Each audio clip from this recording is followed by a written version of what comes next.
Hello, I'm Jacky, and I'm going to be reading Chapter 4 of The Swoose, written by Dick Kingsmith. The news that something had made the Queen smile for the first time in a quarter of a century, or, in other words, since the death of her husband, Prince Albert, spread like wildfire among the courtiers at Windsor Castle.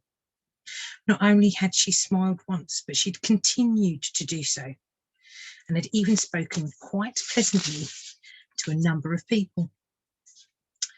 More, she had exchanged her widow's cap of black for one of white lace, and all because of the Swoose.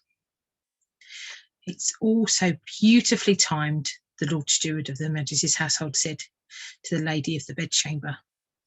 Next year is the Queen's Golden Jubilee, as you know, when the whole kingdom will celebrating her 50 years on the throne, and she will have to go about and show herself to the people. How pleased they will be to see she's wearing a happy face again after all those years of gloom. The greatest care must be taken of that bird. Unfortunately, it wasn't. The very next morning, the ornithologist came in armed with a large pair of scissors. He intended to clip the flight feathers of one of the Swoose's wings. A painless operation, which would render the bird incapable of flight. Little did he guess that Fitzherbert had plans of his own. First, despite having been released from his cage the previous evening on the Queen's orders, he'd been shut up again as soon as she had gone. And this he did not like. Second, he was longing to tell the water vole all about his audience with Queen Victoria.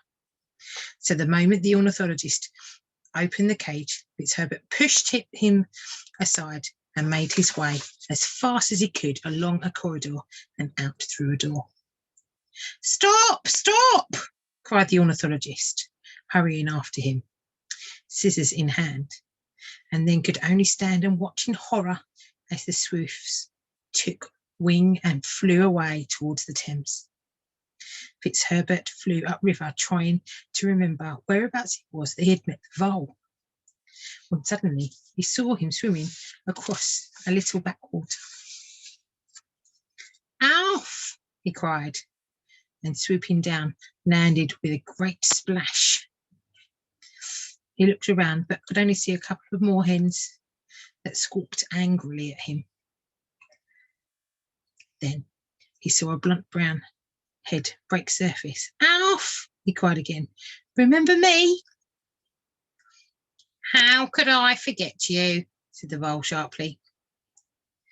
"First time we met, you nearly ran me down, and now you drop out of the sky almost on top of me. You're a clumsy great hummock with no mistake." "Sorry, Alf," said Fitzherbert. "I was in a hurry to tell you. I've seen the Queen." And what do you think?" "She smiled at me." "Fancy," said Alf.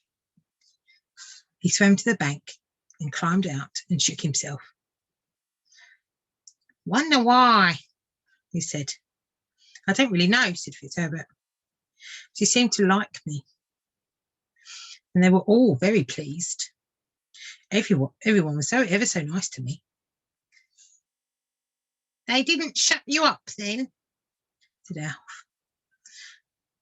"Well, yes, they did, but I escaped." "What for?"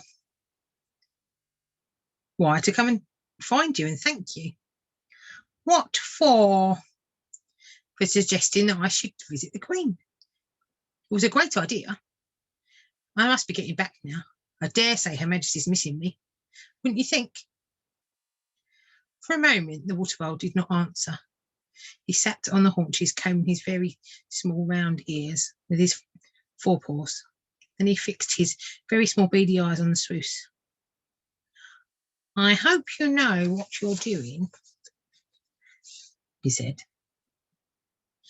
"It's all very well being the Queen's pet, But what if she gets fed up with you, eh?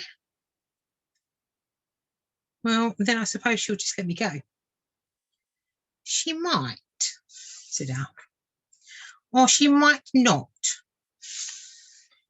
There's plenty of meat on you from what I can see. You don't want to end up like that, do you? End up like what? Asked Miss Herbert.